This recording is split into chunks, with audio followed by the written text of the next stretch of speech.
Você já sentiu um vazio que nada consegue preencher? Já conquistou algo importante e, mesmo assim, percebeu uma sombra dentro de você que insiste em crescer? Se a sua resposta for sim, quero que permaneça comigo por alguns minutos, não para apontar culpados, mas para escutar um aviso amoroso que pode salvar seu caminho. Muitos confundem essa inquietação com frustração comum, com ansiedade do dia a dia ou com o preço natural das escolhas humanas. Mas há um outro nível, uma sinalização espiritual, que age como um alarme discreto enviado por Deus. Não é um grito de condenação, é um sussurro protetor. Quando alguém que caminha com fé sente esse desconforto repetido e sem causa aparente, pode ser que o Senhor esteja tentando redirecionar seus passos. Aqui, eu me coloco como um irmão e guia. Falo com carinho e com urgência, como quem já viu corações transformados ao reconhecerem sinais e voltarem ao caminho. Não trago fórmulas vazias, trago atenção, discernimento e passos práticos para você avaliar sua própria vida. Nos próximos minutos, vou apresentar sinais claros e sutis de que você pode não estar cumprindo a vontade de Deus. Sinais que variam desde portas que se fecham até a sedução de bênçãos vazias. Vou guiar você a identificar, interpretar e agir sobre cada um deles. Prometo que este estudo será prático. Cada sinal virá acompanhado de uma explicação, de um exemplo, às vezes bíblico, às vezes cotidiano, e de um passo aplicável que você poderá fazer já. Serão sinais que, se reconhecidos a tempo, evitam feridas maiores e realinham seu destino com o propósito divino. E há um detalhe que quero antecipar. A penúltima lição que apresentarei é, para muitos, a chave que destrava a restauração. Pare e preste atenção quando chegarmos ali. Se você está disposto a se abrir para essa escuta, quero te convidar a um gesto simples agora que fortalece nossa comunidade e sinaliza sua disponibilidade. Comente agora nos comentários a frase "Paz em Cristo". Esse pequeno ato é um sinal de fé, um compromisso simbólico e também ajuda este conteúdo a alcançar outras pessoas que precisam ouvir uma palavra de direção. Faça isso com o coração. Paz em Cristo. Antes de irmos adiante, permita-me ancorar essa conversa em 2 breves exemplos que você encontrará refletidos ao longo do roteiro. Jonas tentou fugir do chamado e pagou o preço de um desvio. Salomão buscou conquistas e descobriu que a satisfação humana não substitui a vontade de Deus. Não contarei só história antiga. Trarei também exemplos de pessoas comuns cuja vida virou quando ouviram o sussurro do céu e mudaram de rota. Quero que imagine por um instante um sussurro antes da tempestade. Não é a tempestade em si, é o aviso que evita o naufrágio. Nossa tarefa não é temer o aviso, mas reconhecê-lo e obedecer.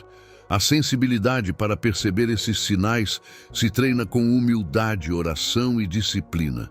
Se você já comentou Paz em Cristo, ótimo, continue. Se ainda não, faça isso agora e volte ao que vou dizer em seguida. A jornada que propomos começa afinando seu ouvido espiritual. Verá sinais externos, coisas que acontecem no mundo ao seu redor, e sinais internos, sensações, perdas de paz, ciclos que se repetem.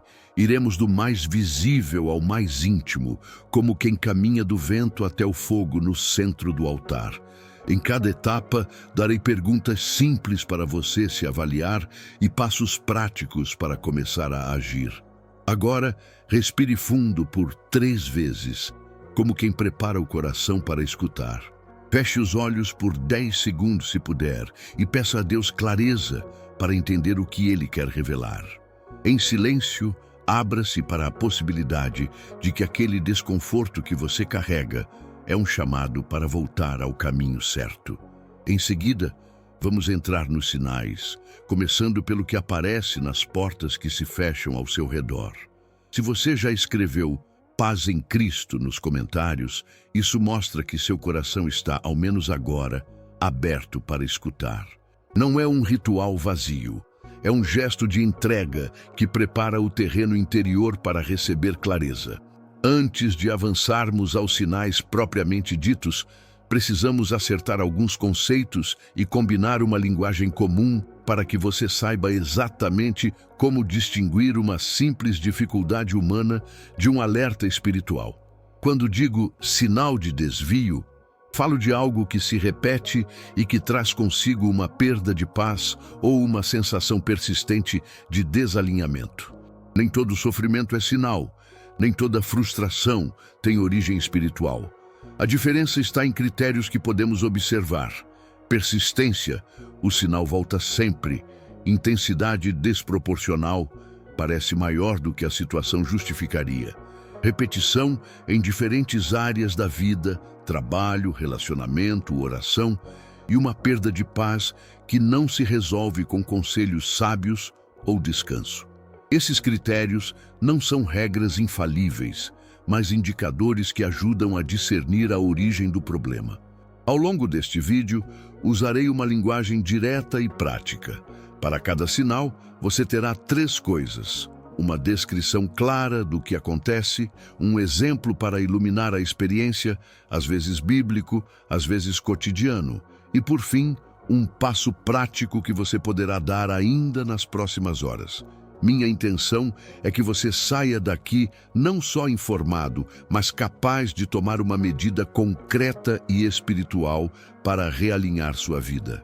Quero também deixar uma frase âncora que será repetida várias vezes, como uma nota que sustenta a música. Deus não quer te punir, Ele quer te salvar do caminho errado. Essa frase não é confortável em primeira leitura, porque quando erramos ou nos desviamos, a voz da culpa costuma ser mais alta. Mas a teologia bíblica é clara. A disciplina de Deus visa restauração e propósito, não destruição. Manter essa perspectiva muda a forma como reagimos ao aviso. Ao invés de nos envergonhar, nos abrimos ao arrependimento e à vida nova. Antes de avançar, trago um exemplo breve e prático para ancorar a ideia. Jonas tentou fugir do chamado e encontrou tempestade, angústia e prisão. Salomão perseguiu sabedoria e riquezas e, no fim, descreveu a vaidade de tudo que fora buscado sem Deus. Esses são arquétipos, um que tenta evitar a rota por medo ou conforto, outro que se perde no brilho das conquistas. Em pessoas comuns que conheci, vi variações desses 2 padrões: o que foge do chamado e o que é seduzido pelo sucesso sem propósito. Ambos merecem atenção, porque ambos geram sinais. Se você tem uma Bíblia ou um caderno à mão, pegue agora. Anote sem pressa o sinal que mais lhe chamou a atenção até aqui, uma situação recente onde você sentiu perda de paz, e uma pessoa madura da sua confiança que poderia ouvir você e aconselhar. Fazer essas anotações transforma conteúdo em compromisso e aumenta a probabilidade de ação. Não espere condições perfeitas. O movimento de obediência começa com pequenos passos registrados num papel. Antes de seguirmos, faça um exercício rápido de atenção interior. Por 30 segundos, olhe para dentro e tente identificar uma sensação repetida, um desconforto, uma voz interior, uma porta que se fechou recentemente. Não precisa resolver agora, apenas observe. Esse exercício não é místico, é prático. Perceber é o primeiro passo para entender. Se algo veio à mente, marque mentalmente e segure essa impressão. Voltaremos a ela quando analisarmos os sinais. Encerramos esta parte da introdução com uma certeza prática. Discernir sinais exige humildade, oração e humildade para ouvir conselho. Não se trate com dureza, nem minimize o que sente. A sensibilidade espiritual se cultiva com leitura da palavra, comunhão sincera e práticas que treinam o coração a reconhecer a voz do Pai. Em seguida, começaremos a explorar, um por um, os sinais que aparecem primeiro no mundo exterior e depois no coração, começando por portas que se fecham ao nosso redor. Você está prestes a entrar no primeiro sinal que costuma se manifestar no mundo visível: portas que se fecham e ambientes que resistem à sua presença. Não é sempre agradável perceber quando algo que desejamos ou buscamos simplesmente não acontece. Às vezes, a porta bate e fecha mais de uma vez. Às vezes, somos ignorados em processos, convites deixam de chegar, parcerias que antes pareciam promissoras morrem na raiz. Em muitos casos, isso é frustração humana, em outros, é proteção divina. O que significa quando as portas se fecham? Primeiro, precisamos tirar o peso do medo. Portas fechadas não são sempre punitivas. A Bíblia mostra diversos casos em que um não humano foi o caminho para um sim divino maior. Paulo tentou pregar em algumas regiões e encontrou resistência. Foi então que recebeu a visão da Macedônia e ali floresceu um trabalho que mudaria a história. A porta que se fechou naquele momento foi o empurrão que o fez ir onde realmente havia lugar para a sua missão. Na prática cotidiana, portas que se fecham podem aparecer como um emprego que some no último minuto, um projeto que emperra apesar de todo esforço, uma promoção que não vem ou uma comunidade que não recebe sua liderança. Quando isso acontece de forma repetida, é hora de perguntar: isso é consequência de escolhas práticas ou tem um caráter redirecionador? Há sinais claros que nos ajudam a discernir. Observe 3 indicadores principais. 1. Padrão repetido. Se a mesma negativa acontece em áreas diferentes. 2. Perda de paz. Mesmo com explicações lógicas, o espírito fica pesado. 3. Portas alternativas. Quando uma porta se fecha, outras oportunidades discretas começam a surgir. Um checklist prático para esse sinal. Primeiro, escreva o padrão. Anote as negativas recentes e veja se há semelhança. Segundo, avalie sua paz. Alguém pode lhe dar uma explicação lógica, mas o seu espírito ainda sente peso. Terceiro, procure sinais de porta alternativa. Oportunidades que surgem discretamente quando você cessa a pressão. Esse exercício não substitui oração e conselho, mas fornece uma base prática para o discernimento. Quero contar uma micro-história ilustrativa. Maria era uma professora que buscava atuar em uma ONG que parecia feita para seu chamado. Mesmo qualificada, ela foi preterida 3 vezes. Aos poucos veio o desalento, a sensação de incompetência. Um amigo de fé a aconselhou a olhar para além da porta rejeitada.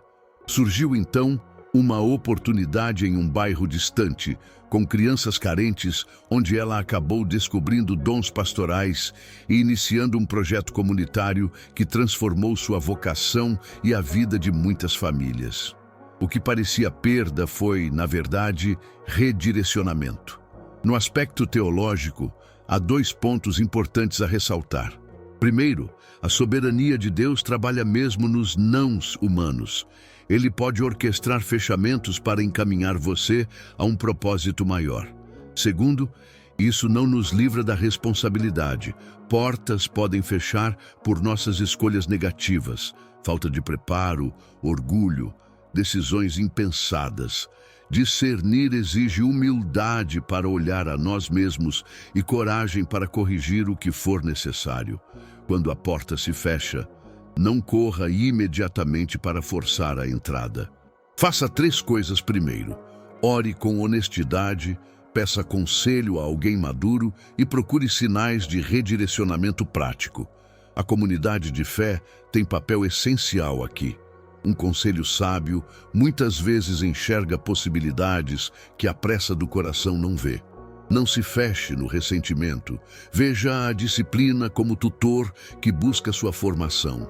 Assim que identificar o padrão, pratique uma disciplina simples. Por 7 dias, anote cada porta que se fecha e toda oportunidade alternativa que aparecer. Observe não só o evento, mas como seu espírito reage, a paz ou inquietação. Esse registro revela padrões que sozinhos não conseguimos ver. Outra atitude que fortalece o discernimento é agradecer pelas portas fechadas. Agradecer não é aceitar passividade, é confiar que Deus nos protege de atalhos que nos prejudicariam. Antes de decidir qualquer mudança radical, compartilhe suas anotações com alguém maduro na fé. Um conselho sábio frequentemente enxerga possibilidades que o coração magoado não enxerga. E se você sentir que a porta fechada é consequência de um erro seu, arrependa-se e corrija com humildade. Discernir é prática que combina oração, humildade e ação responsável. Além disso, reconheça que nem todo fechamento vem acompanhado de resposta imediata. Haverá temporadas de espera, onde a portinha continua fechada e a alternativa demora a chegar. Nesses períodos, a tarefa é dupla: cuidar do seu coração e preparar-se. Prepare-se com estudo, com desenvolvimento das habilidades necessárias, com formação espiritual. O tempo de espera não é o fim, é espaço para polir aquilo que Deus quer usar. Enquanto espera, evite atalhos inseguros e recomendações que prometem sucesso fácil. A pressa pode ser inimiga da obediência. Também observe como você reage emocionalmente quando a porta se fecha. Se a primeira atitude é vitimização, sua visão fica turva. Se for curiosidade e disponibilidade, você enxergará rotas alternativas. Cultivar abertura transforma perda em aprendizado. Lembre-se, onde Deus fecha algo, frequentemente abre outro caminho que exige coragem diferente. Às vezes, mais serviço, às vezes maior humildade. Peça clareza e firmeza para atravessar a nova porta quando ela vier. Guarde essas práticas e prepare o coração com fé. No próximo sinal, falaremos do peso interior, daquela perda de paz que não te deixa em paz. Há sinais que não aparecem no mundo externo, eles habitam o interior. Esse segundo sinal costuma ser silencioso, porém cortante. É o vazio que permanece mesmo quando tudo ao redor parece bem. É a perda de paz que insiste em voltar. É um peso no espírito que não se resolve com descanso ou distração. Diferenciar a ansiedade comum de um inquietamento espiritual é essencial para entender se você está sendo avisado por Deus ou apenas vivendo uma fase humana difícil. Comecemos por definir com clareza. Ansiedade pode surgir por fatores psicológicos e circunstanciais, e muitas vezes responde a terapia, descanso e cuidados práticos. Já a inquietação espiritual tem traços próprios. Ela não se dissipa facilmente, persiste apesar de técnicas de relaxamento. Aparece especialmente em relação a decisões espirituais, ministério ou comprometimento com Deus. Em vez de ser apenas medo do futuro, torna-se uma sensação de desalinhamento, como se algo dentro de você estivesse gritando por correção. A Escritura nos dá imagens poderosas para essa condição. Há passagens em que homens de fé experimentaram insatisfação interior, mesmo quando as bênçãos externas estavam presentes. Salomão, no ápice da sabedoria e riqueza, declara a vaidade de tudo o que conquistou. Sua paz estava corroída pela percepção de sentido perdido. Jonas, antes de ser lançado ao peixe, tentou fugir não por medo do fracasso, mas por não querer cumprir algo no íntimo de seu coração. Esses exemplos mostram que o vazio pode ser sinal de desvio do propósito divino e, por isso, exige atenção pastoral e prática. Quais são os sinais práticos desse vazio espiritual? Alguns marcos comuns.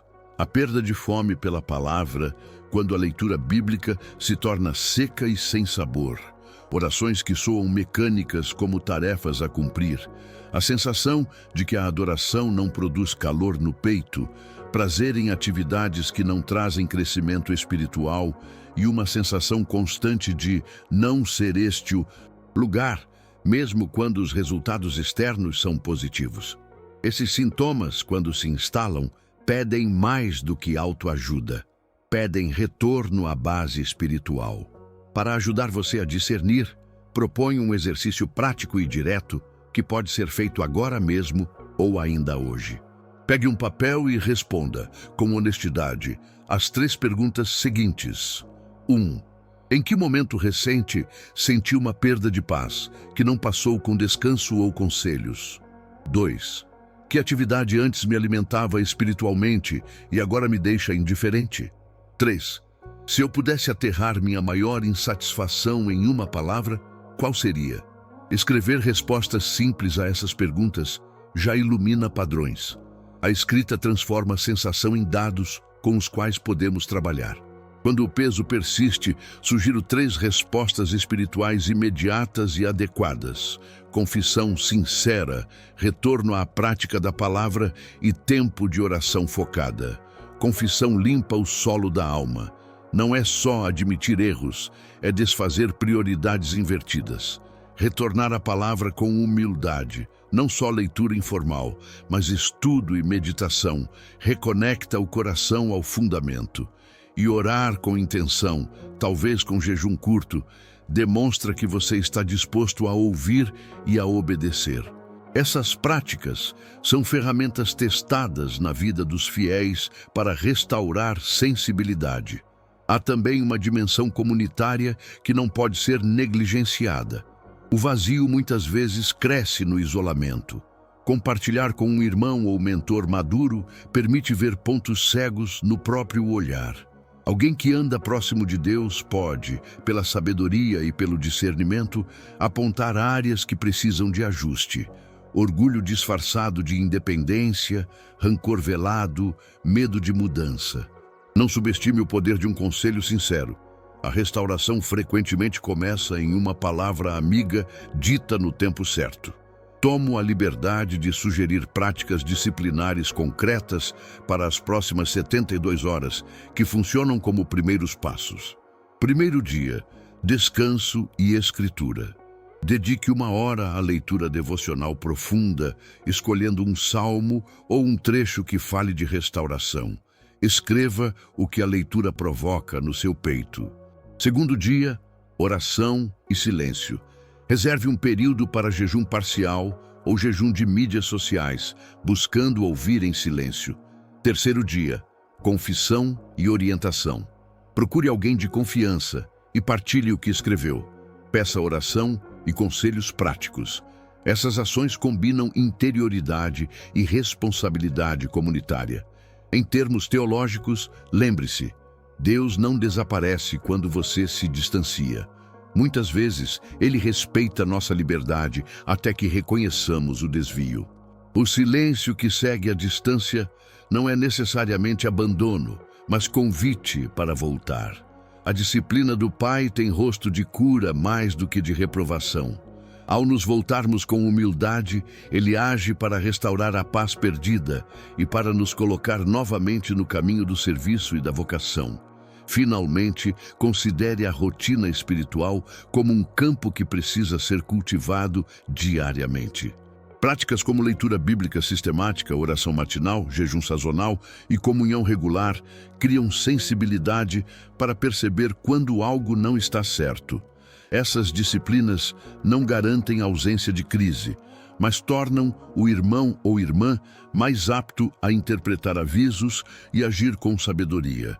A perda de paz, quando reconhecida cedo, pode ser transformada em chamado para reparação e fortalecimento. Se você sentiu eco desse sinal ao ler estas linhas, não ignore o peso. Use as perguntas, faça os passos sugeridos e busque companhia espiritual para caminhar com você. Há esperança para quem volta com sinceridade. Em sequência, vamos examinar como padrões repetidos, ciclos que não mudam, se tornam outro sinal claro de desalinhamento. Continue atento. Existem sinais que se mostram em padrão, como um relógio quebrado que insiste em tocar a mesma hora. Este terceiro sinal se manifesta em ciclos. Você tenta, cai no mesmo erro, levanta, promete que será diferente e alguns meses depois percebe que está exatamente onde começou. Repetir padrões não é só falta de sorte. É sinal de que algo fundamental não foi tratado. Quando a vida repete o mesmo capítulo, Deus pode estar apontando para a raiz que precisa ser transformada. Comecemos desenhando com clareza o que é um ciclo frustrante. Não é uma recaída pontual, nem um tropeço ocasional. É um padrão que se estende no tempo.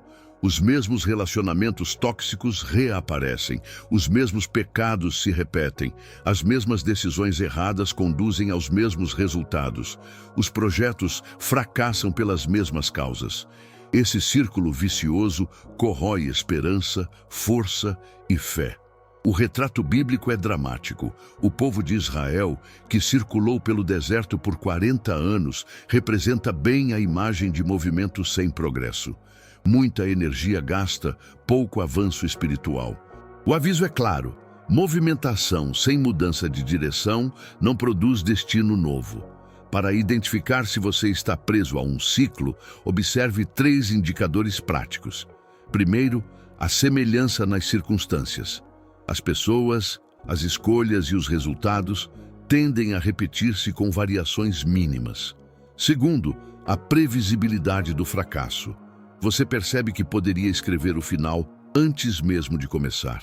Terceiro, a resistência à mudança. Por mais que prometa, algo dentro de você o puxa de volta para a velha rota. Esses indicadores não condenam, iluminam. Identificar é o primeiro acto de liberdade. Agora, vamos ao cerne do problema. Por que os ciclos se repetem? Quase sempre existe uma raiz emocional ou espiritual que alimenta o padrão. Pode ser medo disfarçado de prudência, pode ser orgulho que não permite admitir vulnerabilidade, pode ser uma ferida não curada que busca cura em relacionamentos errados, pode também ser um pacto de sobrevivência aprendido na infância que hoje se converte em prisão. Além disso, o ambiente e as companhias reforçam velhos hábitos. Entender a causa é como descobrir o fio que solta o novelo. Puxe nele e o padrão começa a desmanchar. Intervir num ciclo exige coragem e método. Não basta vontade, é preciso estratégia. Proponho um roteiro prático em 5 passos, aplicável e testado na vida de irmãos e irmãs que já passaram por isso. Primeiro passo: reconhecimento sem desculpas. Escreva o ciclo, as pessoas envolvidas e as consequências. Segundo passo: nomear a emoção central que sustenta o ciclo. Medo, raiva, vaidade, falta de perdão. Terceiro passo: confessar com palavras. A confissão não é só técnica religiosa, é trazer a sombra para a luz. Quarto passo: substituir comportamento por disciplina, definindo hábitos concretos que contrariem o ciclo. Mudar rotinas, horários, círculos sociais. Quinto passo: responsabilização. Buscar um parceiro de confiança que fará perguntas difíceis e cobrará a mudança. Esses 5 passos criam uma arquitetura que rompe o automatismo do erro. Ilustro com um caso prático. João vivia relacionamentos instáveis. Sempre alguém que evocava a figura do pai ausente. Prometia mudança, até que um conselheiro o ajudou a ver o padrão. Ele escolhia parceiras que reforçavam sua velha narrativa. Ao aplicar os passos, confessar, nomear a dor, estudar o tema da afetividade, limitar encontros e buscar terapia, João começou a escolher diferente. Não foi rápido, mas foi real. O ciclo perdeu sua força quando a causa foi tratada, não apenas o sintoma. Há técnicas espirituais que se somam ao processo psicológico e prático. A oração de entrega diária, a leitura bíblica orientada a temas como perdão, identidade em Cristo, humildade e o jejum sazonal ajudam a reconfigurar o coração. Combine isso com ações concretas. Evitar lugares e pessoas que alimentam o ciclo, criar novos hábitos de convivência e servir em contextos que reeduquem a vontade. A prática do serviço redireciona a energia do eu para o outro e quebra a autoabsorção que muitas vezes alimenta os ciclos autodestrutivos. Outro elemento essencial é a paciência santa. Romper ciclos não é aplicar um remédio e pronto, é treino de caráter. A disciplina diária é a ginástica que molda novas rotas neurais e espirituais. Celebre avanços pequenos e peça ajuda quando tropeçar. A derrota momentânea não anula o processo, desde que haja reconhecimento e retomada com humildade. Também é necessário vigiar os atalhos espirituais.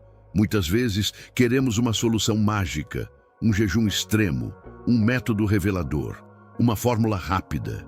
Essas coisas podem até ajudar, mas sem tratamento da raiz, o ciclo retorna. A verdadeira transformação se dá na combinação de graça e esforço.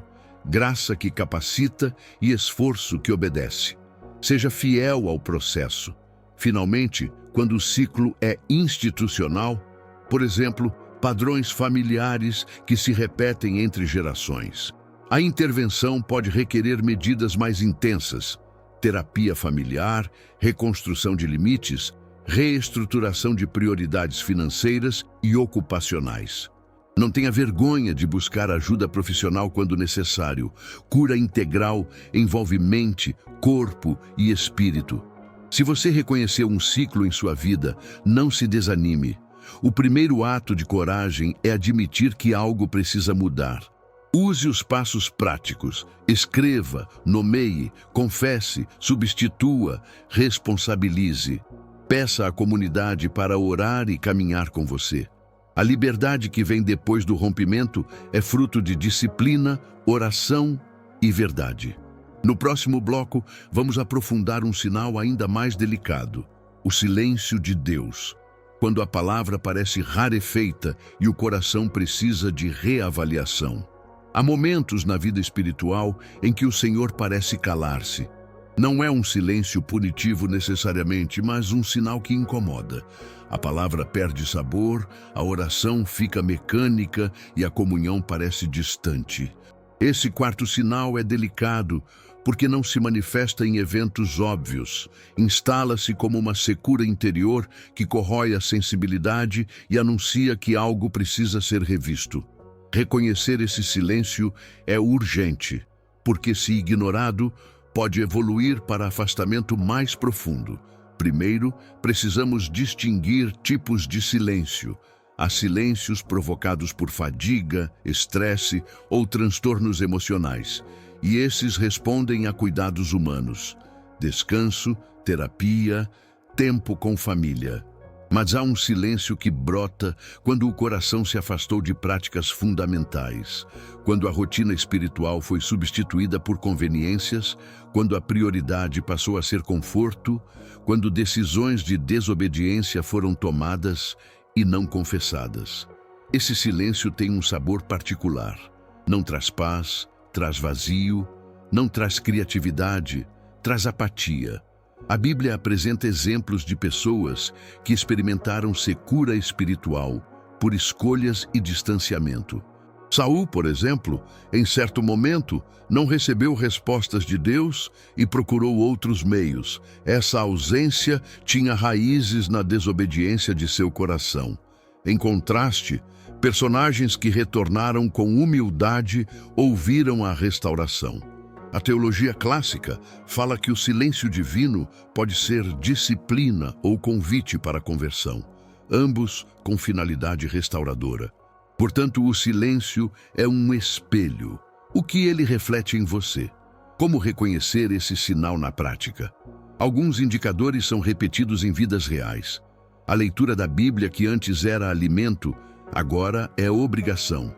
O tempo de oração encurta ou perde qualidade. Cultos deixam de provocar transformação. Decisões espirituais são adiadas e há uma tendência a buscar consolo em atalhos emocionais. Outra pista é a menor fome de comunhão. A pessoa passa a evitar reuniões de fé ou a participar sem envolvimento. Esses sintomas, quando persistem, sinalizam a rarificação da palavra em seu coração. Diante disso, proponho um diagnóstico prático em 3 passos. Primeiro, avalie a frequência e a qualidade de suas práticas espirituais nas últimas semanas. Leitura, oração, jejum, comunhão. Segundo, identifique mudanças recentes de comportamento ou ambiente que possam ter contribuído. Novas amizades, hábitos de consumo, excesso de trabalho, pequenos compromissos éticos. Terceiro, verifique sua consciência moral. Há pecados não confessados, decisões de comodidade que você escolheu, sabendo serem contrárias àquilo que crê? Ser honesto consigo mesmo é imprescindível para interpretar o silêncio. Para responder de forma eficaz, ofereço 3 atitudes espirituais imediatas. A primeira é retorno à simplicidade. Volte ao início, aquilo que inicialmente acendeu sua fé. Leia os textos que mais tocaram você no começo da caminhada. Relembre a experiência que confirmou sua vocação. A segunda atitude é confissão sincera. Não uma lista mecânica de falhas, mas uma rendição do coração diante de Deus e de uma pessoa de confiança. A terceira é jejum e oração orientados. Busque um tempo de renúncia voluntária para clarear a mente e reconhecer a voz divina. Essas práticas não garantem respostas imediatas, mas criam um ambiente onde a voz do Pai costuma ser ouvida novamente. A comunidade é outro ponto decisivo. O silêncio muitas vezes se aprofunda no isolamento. Partilhar com um líder espiritual, mentor ou amigo maduro devolve perspectiva e responsabilidade. Um conselho sábio pode identificar sinais que você não vê. Pontos cegos formam-se facilmente quando estamos muito dentro de nossa própria história. Portanto, peça ajuda e aceite correção com humildade. Essa é uma prática espiritual que favorece restauração. Há também riscos de respostas inadequadas ao silêncio. Algumas pessoas, sentindo-se abandonadas, buscam experiências religiosas extremas, sinais espetaculares ou interpretações místicas sem base bíblica. Outras se entregam à resignação e justificam o afastamento com argumentos teológicos frágeis. Evite os extremos. O caminho é retornar com humildade, testemunho e prática responsável. A restauração exige equilíbrio entre graça e disciplina. Além do aspecto espiritual, cuide do corpo e da mente. Sono adequado, alimentação equilibrada e acompanhamento psicológico, quando necessário, potencializam a sensibilidade ao espírito. Nossa fé não vive só de espiritualidade. Deus nos deu corpo e razão. Integrar cuidado humano e prática espiritual é sabedoria prática que favorece ouvir de Deus novamente. Quero sugerir um plano de ação de curto prazo que você pode adotar agora. Primeiro dia, revisão das bases. Escolha um trecho bíblico que marcou sua conversão e leia em silêncio por 30 a 60 minutos, anotando impressões. Segundo dia, confissão e compartilhar. Encontre alguém de confiança e fale abertamente sobre o vazio. Peça oração. Terceiro dia, jejum local. Permita-se um período de jejum parcial, desligando as distrações digitais por algumas horas e dedicando tempo à oração. Esses 3 passos combinados reativam músculos espirituais enfraquecidos. Por fim, lembre-se de que o silêncio de Deus não é necessariamente sinal de perda total. Muitas vezes é a oportunidade para uma volta mais profunda. A restauração que vem depois do arrependimento costuma ser mais sólida e frutífera do que a experiência anterior. Deus prefere que retornemos conscientes e transformados do que confortáveis na mediocridade espiritual. Se você hoje reconhece que a palavra rarefez em seu coração, faça do reconhecimento o primeiro ato de coragem.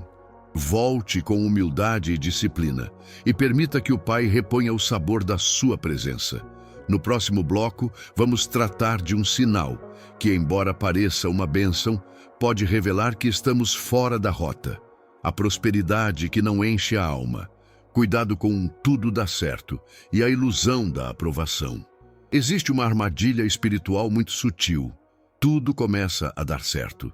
Contratos fecham, contas se equilibram, reconhecimento cresce, portas se abrem como nunca antes e o coração, curiosamente, fica mais frio. Este quinto sinal é traiçoeiro porque vem embrulhado em bênçãos aparentes. A prosperidade, quando não vem alinhada à obediência e à humildade, pode ser uma ilusão que mascara o desvio da vontade de Deus. Nem toda bênção externa confirma a aprovação divina. A Escritura nos dá um retrato vívido dessa condição. A igreja de Laodiceia, no Apocalipse, é chamada de morna. Considerava-se rica e autossuficiente, mas o Senhor dizia que estava pobre, cega e nua. Esse diagnóstico revela a perversidade do conforto espiritual. Quando a prosperidade transforma o coração em autossuficiente, a relação de dependência com Deus se esgarça. O tudo dá certo pode ser sedução, teste ou zona de distração que nos distancia do chamado inicial.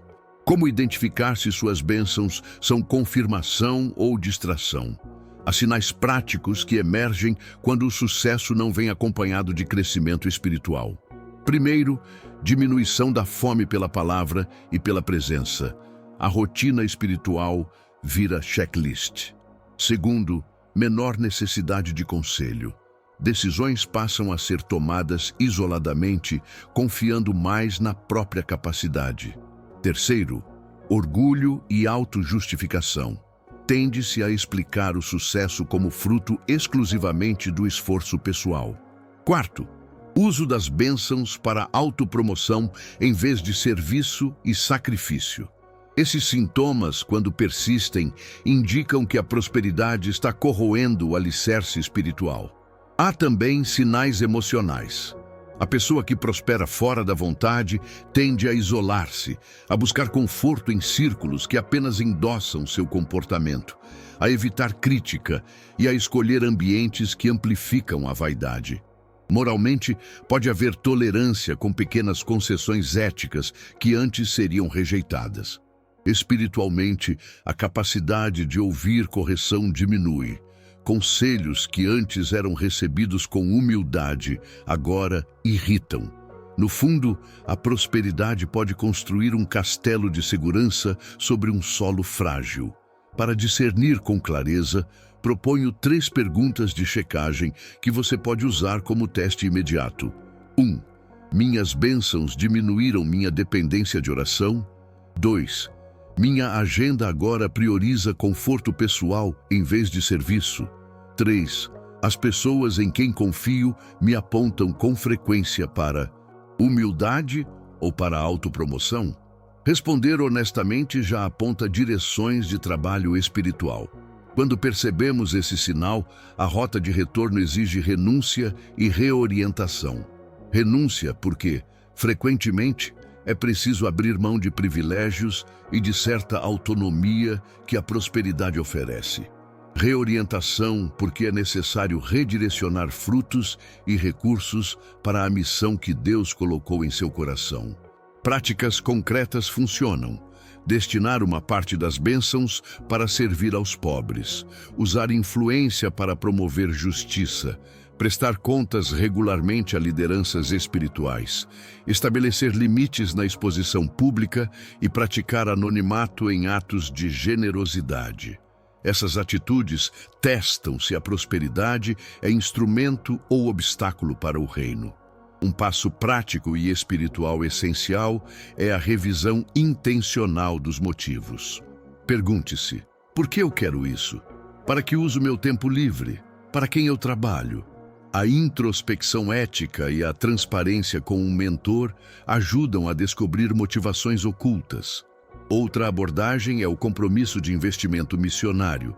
Quando o fruto do trabalho começa a ser usado sistematicamente para o bem comum, ele perde o poder de sedução que alimenta o ego.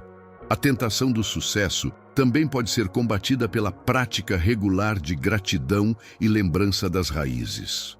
Cultivar memórias do tempo de dependência e vulnerabilidade ajuda a manter o coração humilde. Relatos de vidas transformadas pela graça nos lembram que tudo vem de Deus e que somos mordomos, não donos. A palavra mordomia é central. Tudo o que recebemos é administração temporária para servir a um propósito maior. Outra medida preventiva é a accountability constante. Ter pessoas que podem confrontar amavelmente, cobrar coerência e acompanhar decisões financeiras e morais é um escudo contra a cegueira do sucesso. A vida de fé acontece em comunidade. Quando o caminho é solitário, a visão embaça. Aceitar correção demonstra maturidade e alinhamento com a vontade divina. Em termos práticos, proponho 3 ações imediatas para quem reconhece este sinal. Primeiro, destinar um plano de uso responsável dos recursos. Percentual para ajuda, percentual para missão, percentual para poupança com transparência. Segundo, reduzir exposição e cultivar anonimato em algumas ações, como atos de caridade sem registro público. Terceiro, estabelecer um ciclo de prestação de contas a um conselho espiritual trimestral. Essas medidas trabalham o coração e o uso das bênçãos de modo coerente com o reino. Finalmente, entenda que prosperidade não é pecado. É uma ferramenta que pode ser usada para a glória ou para a destruição. A bênção de Deus deve produzir frutos que edifiquem, libertem e conduzam ao próximo. Se o sucesso tem deixado sua alma vazia, trate isso com urgência pastoral. Voltar à dependência, administrar com sabedoria e servir com humildade restauram o caráter e transformam as bênçãos em adubo para o reino. Se você percebeu sinais dessa sedução em sua vida, não se apresse em jogar fora o que foi conquistado, mas sim em reconfigurar seu uso e seu coração. Transforme o tudo dá certo em oportunidade de maior fidelidade. No bloco final reuniremos tudo, traremos passos concretos para as próximas 72 horas e convidaremos a um compromisso público de obediência. Chegamos à reta final desta jornada de escuta e discernimento. Um momento para reunir o que vimos e transformar conhecimento em ação. Para que você saia daqui com memória clara e passos práticos, vamos recapitular com simplicidade e firmeza os sinais que examinamos e depois detalhar um plano de aplicação concreta para as próximas horas e dias. Primeiro, revisitando os sinais, portas que se fecham, situações externas que repetidamente não avançam e mostram resistência do ambiente, vazio e perda de paz. Aquela inquietação interior que não se resolve com técnicas humanas. Ciclos frustrantes, padrões que se repetem e mantêm você preso, o silêncio de Deus, quando a palavra perde sabor e a oração enrijece e prosperidade fora da vontade, o tudo dá certo que sem humildade e serviço empobrece a alma. Cada sinal tem rosto, causas possíveis e rotas de ação. Reconhecer um sinal não é sentença, é convocação à coragem para mudar rumo. Quero agradecer a sua disposição de estar atento até aqui.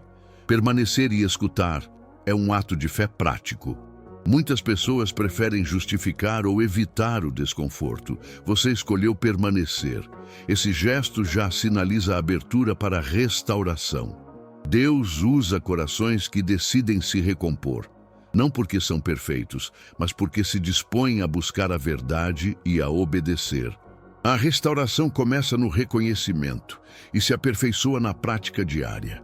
Agora, convido você a um compromisso público, simples e solene. Escreva nos comentários, com sinceridade, a frase "Eu seguirei pela estrada que Deus escolher". Esse ato é mais do que palavras, é um contrato moral diante da comunidade. Ao declarar isso, você cria responsabilização. Outros poderão orar por você, aconselhar e lembrar do seu compromisso quando a tentação de voltar ao ciclo antigo bater à porta. A comunidade é uma alavanca poderosa para a mudança. Não subestime o que um testemunho público provoca na sua própria mente e na vida das pessoas ao redor. Para transformar reflexão em ação, deixo um plano detalhado para as próximas 72 horas. Com tarefas concretas que combinam interioridade e responsabilidade prática. Horas 024. Reserva de silêncio e leitura guiada. Escolha um trecho bíblico que marcou sua caminhada ou que fala diretamente ao sinal que você identificou. Leia devagar, medite e escreva em poucas linhas o que surge no coração. Inclua 20 minutos de oração estruturada. Agradeça, confesse e peça direção clara para o próximo passo. Horas 24h48. Partilha com um mentor ou irmão maduro. Marque um encontro presencial ou por chamada. Apresente suas notas, peça conselhos e solicite oração específica. Pergunte por passos práticos e recursos de apoio. Horas 48h72. Ação concreta de mudança. Escolha uma medida tangível que rompe o ciclo ou realinha seu caminho. Limitar encontros que alimentam o problema, iniciar um jejum breve, redirecionar percentual de recursos para serviço ou começar uma terapia. Escreva essa ação e comunique à pessoa que te orientou. A transparência aumenta a taxa de execução. Além desse plano imediato, ofereço práticas de sustentação para os próximos 30 dias que prevenirão recaídas. Mantenha um diário espiritual diário com 3 itens: o sinal percebido, a ação tomada e um pequeno agradecimento do dia. Estabeleça uma prestação de contas semanal com alguém de confiança. Por 30 dias, envie um resumo curto das ações. Reserve pelo menos um período semanal para estudo bíblico profundo. Não leituras superficiais, mas meditações com notas.